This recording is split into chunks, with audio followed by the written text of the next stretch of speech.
What's going on, guys? Aaron from Top Tier Gaming here, and today I'm coming at you with my first place Paleozoic Tearlament deck. I took it to locals this weekend, and this weekend was actually the first week that my locals actually played with the new Cyberstorm Access cards. So this list is post Cyberstorm Access, and I'll be explaining, sort of what in this format changed for this deck. And of course, I haven't played this deck since Power of the Elements format, so it has been a minute. But this deck is still incredibly strong as an engine. It's a really enjoyable deck that has a lot of really cool things it can do, so I'm super excited to profile it for you guys. Before we get into this profile, I do want to let you guys know Discord link down below along with all of my other social media links. Also, I'm trying to hit 15,000 subscribers, so if you do enjoy this Yu-Gi-Oh content and you like what you see here, feel free to like and subscribe. It really helps me out and what I do here on the channel. Also, it is raining extremely hard outside, so if you hear the rain or maybe some thunder, that is why. But yeah, with all that being said, let's hop into this Paleozoic Tearlament deck profile. So starting off, we of course have our Tearlaments. We have one Tearlaments Merly, we have one Tearlaments Havnus, and we have one Tearlaments Shiren. These are of course your Tearlament names. You're gonna max each and every one of them because this is all you can play. There's only one of each Tearlament monster, of course, so honestly in this deck I would say Merly is the best one because she is a level 2 Aqua, and of course with the Paleozoic monsters, her stats line up extremely well to make rank 2 Xyz monsters, or of course like Totally Awesome for example. Havnus is very good as a defensive card, as a go second card, like it can get you started on your opponent's turn. And Shiren does come up sometimes, less so in this version than like combo Tearlaments because you run less monsters, but there's a lot of times where you will want to search Shiren so that you can actually use her effect in hand.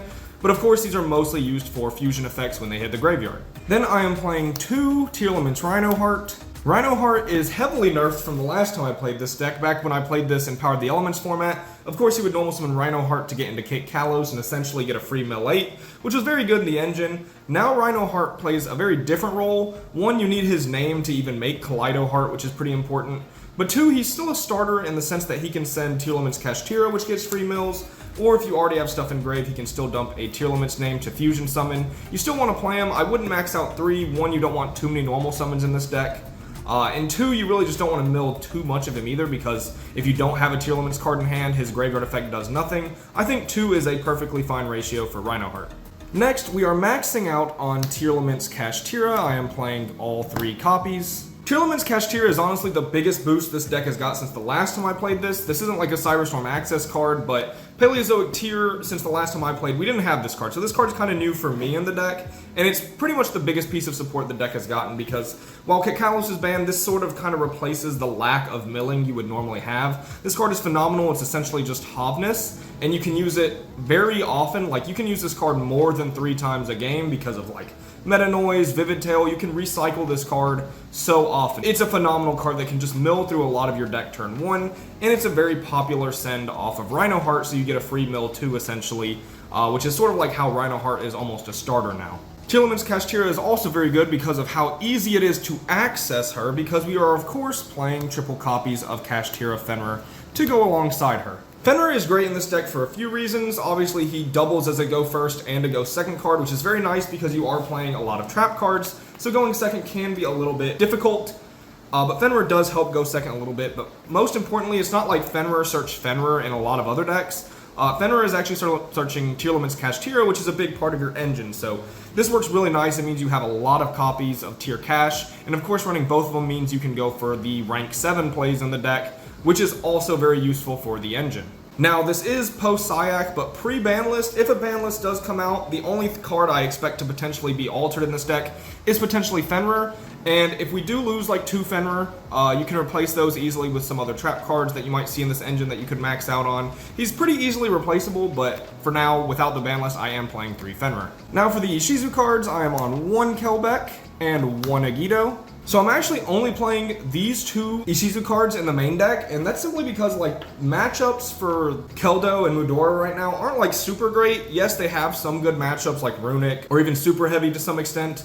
It does have good matchups, but there's a lot of bad matchups in the format right now, like Kashtira, for example, or even Sprite, depending on the variant. So I don't really want to main them. Siding them is definitely an option, though. But you do want to main these 100% because hitting these off of any of your other mills, like a Tier Cash, Grave Effect, or on Summon Effect, or Merrily, or any way to mill cards, hitting this is extremely impactful because it's just an additional mill 5, which is very good. Lets you access all of your resources. and it's overall just very powerful. You definitely want to play these. And of course, Kelbeck is also a hand trap, which is fantastic. For some 1-ofs, I am on 1 Backjack. Backjack is actually one of the highest impact mills in the deck, and I really wish I could play more of him, but I'm not playing Link Kribo in the extra deck, so drawing him without Shiren can be very tough, especially if you don't open something like Fenrir to make a Link play with. But you definitely want to mill this guy because he does so much to like your resource game, because not only does he net you a trap card, which can be an interruption or in some cases a lot more milling, he also gives you a free trap to activate a Paleo, so he's really like a +2 and he can get a lot of combos started.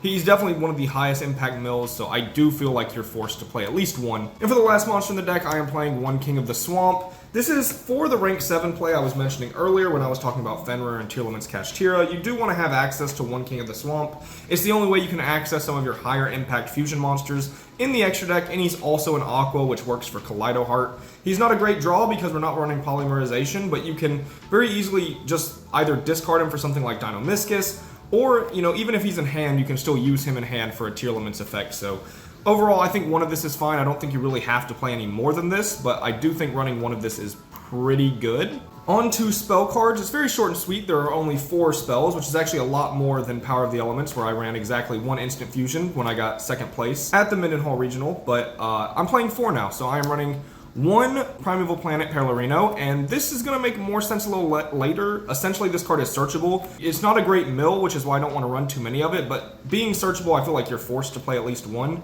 Then I'm playing 2 Tearlament Scream, because this is one of the best cards in the Tearlament's engine, especially in a deck like Paleozoic Tearlaments, where having a trap is more impactful than just having a trap, right? Like, it's more than that because it's also a Paleo. And Scream also lets you get more mills and do some chain blocking, and the -500 attack does come up fairly often.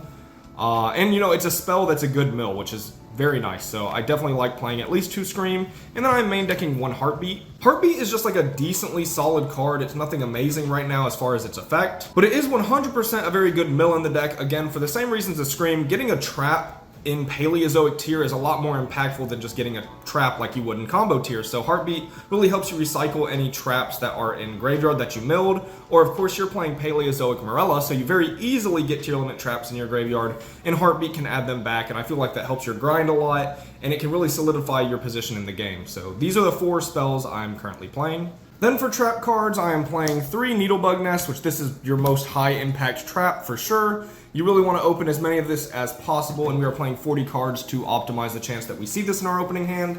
When you see multiples, it just really feels very blowout. And of course, when Backjack hits this card, it is fantastic. So this card simply just mills the top 5 cards of your deck, and you're going to go like +3 or 4 off of that, and it really sets up your plays. You definitely want to be playing 3 of this. For our Tearlament traps, I am on 3 copies of Tearlament Cyac, which is probably the best trap in the deck. I mean, it just does everything. It's a Rota for Tearlaments. You can just activate it to special a Paleo. You can use it to proc effects on field. And of course, it's just a negate, which is very, very strong, just like a permanent imperm. And then we are, of course, playing the 1 Meta Noise. I think this is like the only traps you need to play. You don't really need to play a Crime. Meta Noise is very good for multiple reasons. Obviously, it's a very powerful trap in the form that it Book of Moons and sends a Tearlament from deck to grave, which is pretty impactful, but also the fact that when it's milled, it adds Tearlament cards from your graveyard to your hand. So you get a lot of advantage very quick in this list because you are milling so many cards and all of these effects are going to be activating, and you can very easily outgrind your opponent. Now for the other main engine of the deck, we are playing the Paleos, and we are maximizing the 9 best Paleos, which is the 3 Morella, the 3 Dinomischus, and the 3 Canadia. Yeah, so we're maximizing the 9 best Paleos because these are the ones that you're fine drawing. Like, there's a bunch of Paleo cards that you don't necessarily want to draw. These are all fine. Morella, in my opinion, is just the best one because it's a starter. Being able to send Cyac with this, add tier cash, and then get a free mill 3 is a lot of value off of 1 Morella, especially because you just want the Paleo cards in graveyard anyways, and obviously Tearlaments and these Paleo cards combine really well because they benefit off, you know, mills, and being in graveyard. So just maximizing the best 9, the Dinomischus and Canadia are also the best interrupts, so you can arguably play a 10th like 1 Olenoides or 1 Leoncolia if you want to. I tend to side like extra Paleos I may want, like an Olenoides for back row matchups, but yeah, just main decking the best 9. Then 100% the best card in the deck, we are playing the 3 Rise to Full Height. This is essentially the only reason Paleozoic is a deck. This card single-handedly carries the archetype to being playable. It just essentially means your opponent cannot attack monsters if you're using this card correctly. You banish it from graveyard and you target a monster that like leaves the field. And then they can't attack that turn because they can only attack the monster this card targeted. And this works really well with Paleozoic monsters because they're unaffected by monster effects, which means they're very, very difficult to out. If you don't get a battle phase, you have to have things like Runic Flashing Fire or things that are spell cards that can destroy monsters, right? So this card is very, very important, and you want to maximize 3 copies to mill it as often as possible. It does kind of stink to draw, but you can just like activate it and proc a Paleo, so it's fine. And then for some one-of traps, I am playing 1 Vivid Tail, which is something I have continued to play. I think this card is bonkers. It just allows you to bounce back resources and get a free trap to set. And then it's a trap that's very easily activatable, so you can proc Paleos as well. Being able to reuse things like Hovness or Tearlament's Kashtira, it is extremely good, and you can also use it like when you're going for like a Zeus play. If they have Imperm or Valor to stop your Zeus, you can just bounce your Zeus with Vivid Tail, and that's extremely powerful as well. So it dodges things like Valor and Imperm. I think playing this card is 100% worth it. It's a free trap, and there's a lot of nifty plays you can do with it. And the last card in the main deck is 1 Trivy Karma. This is how you are searching your field spell or Scream. It has a lot of targets actually. It can search either Scream, Heartbeat, or the field spell. For the spell card, search all of them.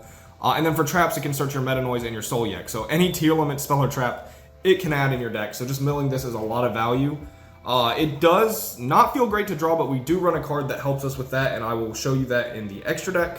Alright, so that was the 40 card main deck. On to the 15 card extra deck. We have, of course, 1 Rule Kalos, which is amazing in this deck for a couple reasons. One, she's Rule Kalos, she's fantastic. You're only going into this with King of the Swamp, but actually one of her most like unnoticeable like effects is the fact that other aqua monsters you control can't be destroyed by battle while she's on the field. This randomly is very good with Paleos because you can put them all in defense and your opponent can't swing over them while Rule Kalos is on the field. And that's really good with Rise to Full Height as well because you can then target a Paleozoic monster, and while Rule Kalos is there, they have to attack the Paleo that can't be destroyed by battle. It's very funny. But yeah, 1 Rule Kalos because she is a fantastic interruption and she's a lot of value in 1 card as well. And then of course we have Kaleido Heart. I am just playing 1.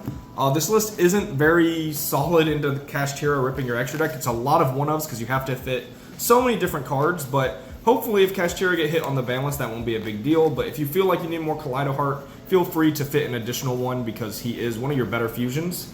Then 1 Grapha. This is of course only made with King of the Swamp as well, but this can be something that negates evenly match or any blowout things that would stop a trap deck, and you can make this turn 1 very easily if you open Fenrir. So yeah, I felt like Grapha was worth running almost just for that. Then we have 1 Garura, which you're going into a lot because 2 Tearlaments make this very easy, and then you can get free draws and continue link climbing. And then 1 Drago Stapelia I felt was like the best 5th fusion to play. I'm not playing Mud Dragon, which does come up sometime, and you might want to consider adding that if you feel like you don't need any other slot in the extra deck, but for me I feel like the 15 is too tight and I can't really make any changes to it. So yeah, that is just something I wanted to mention in case you feel like you want to play Mud Dragon. Then for Link monsters, we're of course playing the Sprint, the best Tearlaments card because it sends Merly from deck to grave, which comes up a lot. You can actually use it multiple times a game because you can like Vivid Tail this back while it's on field, which is hilarious. And yeah, Sprint is very good. And then 1 IP Masquerena. This is actually mostly to make Sprint on your opponent's turn. Like if you naturally mill Merly and Merly goes back to deck, well, you're gonna kind of want to make a Sprint again on your opponent's turn sometimes. You can go IP into Sprint. That comes up quite often. 1 Barricade Board Blocker. This is essentially how you get very annoying cards to have drawn in your hand to graveyard. So this is really good to send Trivy Karma along with Agido and Kelbeck from your hand to the grave to get a lot of value. And then Barricade Board can actually add back things like Scream and Planet from your grave to your hand. So he's a pretty nifty card, and then he's also just a link too, so you can easily make Sprint. 1 Cherubini. This is essentially for your Draco Sack play that I've been alluding to that most people know about, but essentially you make Draco Sack make 2 tokens, make Cherubini, and then you can send King of the Swamp from your deck to grave, and then Cherubini and the Draco Sack can make Sprint, and that's how you get a fusion first turn. 1 Underworld Goddess. This deck has literally 0 outs to towers monsters or any like super difficult threat. Like even untargetable things can be a problem in this deck. So I am playing the Goddess, and it combos pretty well with your IP Masquerena as well, so I felt comfortable making this. However, this was the only card in the extra deck I didn't make all day last locals, so that is something where you could probably consider taking this card out, but again, you just don't have out to certain things without her.